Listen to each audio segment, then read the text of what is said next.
What's going on, ladies and gentlemen, beautiful fight fans across the world? And in this video, I'm going to be talking about a problem in the UFC with UFC fans, and a problem I have with some people that watch my videos, because people love to comment something crazy, but then they want to disagree with it later. Last night at UFC 307, we had Mario Batista versus Jose Aldo.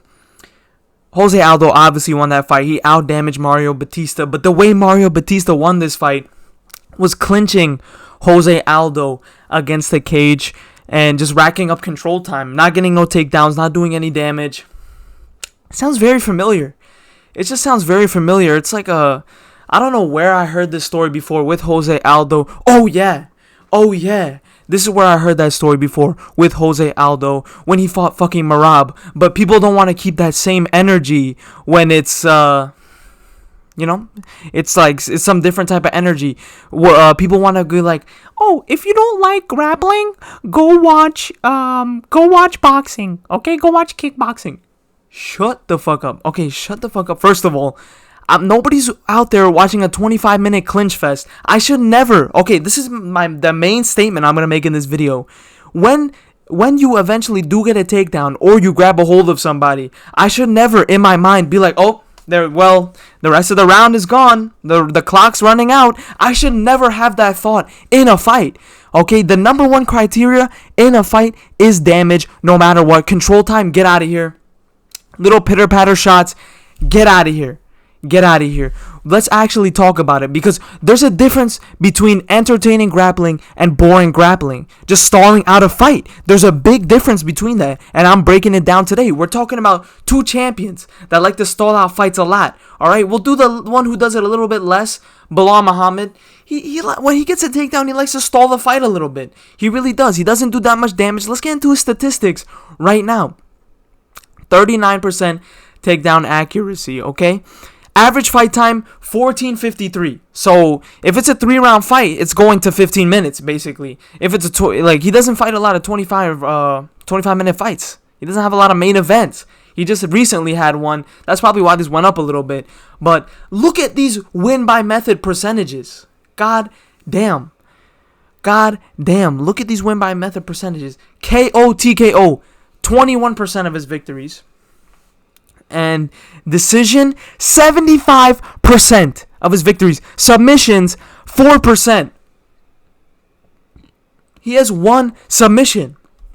He's averaging 2.28 takedowns per 25 minutes. So that means he's getting a takedown in each of these fights. 4% of the time he's getting a submission. 5% of the time the fight is ending in KO, TKO. Right? Like, let's really talk about it, because the statistics don't lie. You might want to talk about, oh, you don't appreciate the game. Go watch boxing or kickboxing if you don't like the ground game. I do like the ground game when it's goddamn entertaining, when they're going for a finish. All right, let's get into my main gripe. The man I hate the most in the UFC, Merab the Machine Dvalishvili. And the only reason why people don't want to keep the same energy with Merab, first reason, Merab fan spawned a week ago from his Instagram reels. Second reason, he won the belt off of Sugar Sean O'Malley, who most people hate. That's what it is. Like, Jose Aldo gets clinched up against the cage, and everybody has a problem with it. Look at this. Takedown accuracy. Look at this. 17 takedowns landed. 230 takedown attempted. What kind of goddamn statistic is that? Oh my god. 16-minute average fight time. 0.07 knockdown average, bro. Like, let's really talk about it. He averages 6 takedowns per 15 minutes. So he's getting you down. He's getting you down. Look at these win by methods. One goddamn submission. 6%. He has a 6% chance of getting a submission. Like, what? What the hell? Like, what is... 17% is going to end by KO, TKO. Win by method. Decision, 78%, almost 80% of all of Merab fights are ending in a decision. When Merab gets somebody down, you're like, oh, I know, well, the rest of the round is gone now. You should never have that thought. Whenever somebody gets somebody down, they should be in position to land some damage and try to end a fight. It should never just be holding on, stalling, and doing nothing. People had a problem with Herb Dean trying to stand them up.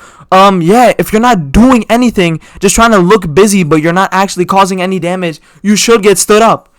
Okay? You should get stood up because you're stalling a fucking fight. Alright? There's no other way to fix this other than to pause the timer when somebody's just trying to stall. When there's no damage occurring. Pause the goddamn timer. Alright? That's the only thing I can see that can fix this. But let's talk about these boring decisionator grapplers. And let's get into some actual entertaining grapplers. So I'm going to start off with a decent example at first. Renato Moicano.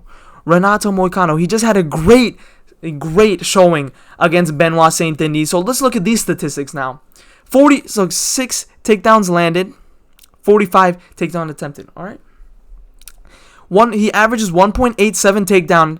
That's less than Merab and Belal. That's less than both of them. But let's look at his win by method. 50% of the time it ends in submission. Okay, 50% of the time it ends in submission. This is not, you can't even compare this. 40% of time is going to decision. Okay? The ground, look at this. Look at these stats. Look at these stats, my guy. The stats don't lie. The stats do not lie. His average fight time is less than 10 minutes because he's going out there and trying to finish the fight. The amount of decisions you get should not... Okay, I can't blame anybody for going out there and not getting a finish, but I can blame you if you're just trying to go out there, tire your opponent out, and just hold them against the cage, hold them on the ground, and not try to at least stop the fight, not try. If you watch a Merab or Belal fight, they're just trying to eat the clock. That's all they're doing. Merab is on EPO. He's eating the clock. Belal, at least, I'll give him this. He outstrikes people at times. He outstruck Sean Brady. He outstruck Gilbert Burns. I'll give Belal that. But Merab is the main whack one. Okay, he's out there eating the clock. And when it's happened to Jose Aldo versus Mario Batista, then everybody has a problem. Let's get into an actual entertaining grappler. Islam Makhachev.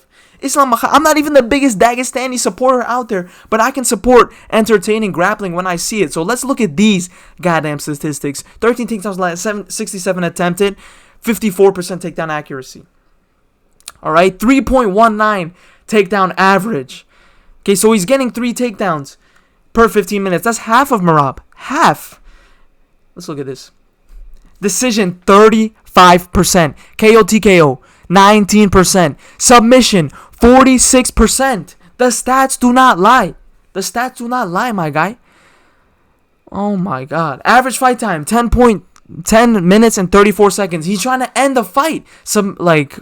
It's just I can't stand these goddamn Merab glazers because you guys spawned a week ago from Instagram Reels. There's a problem with stalling fights in the UFC. There's a problem with eating out the clock in the UFC. Control time, that doesn't mean nothing. All right, nothing. All right, you have to go out there and cause damage. Let's get into another example. I don't even like Khabib. I made videos about how I think Khabib is overrated, this and that, but I can appreciate entertaining grappling when I see it because Khabib is an entertaining grappler at times. I can't lie. He had some boring fights, but at times he was an entertaining grappler. So look at this, 48% takedown accuracy.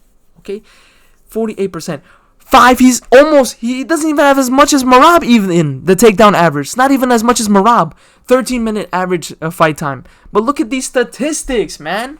It's KO TKO, 28% because he had nasty ground and pound. He's going for the finish. Submission, 38%. Decision, 34%. So 1 out of 3 fights for Khabib, Islam, Money Moicano. So basically 1 out of 3 fights. Not exactly. So don't be a little don't be whack about the numbers were there. But 1 out of every 3 fights is going to decision. The rest of it's ending in a finish. That's entertaining grapplers out there. There's entertaining grapplers out there. I'm not saying I hate grappling. I'm not saying I can't appreciate the ground game. I'm saying I hate when fighters stall fights, hold up against the cage, knee to the thigh, and just when they get a takedown, you're like, oh, I guess that round's over with now. The rest of the clock's just going to get eaten up. I should never have that thought. This is the UFC. This is the Ultimate Fighting Championship. This is fighting. You have to go out there and cause damage any way you can. Try to go out there and end the fight.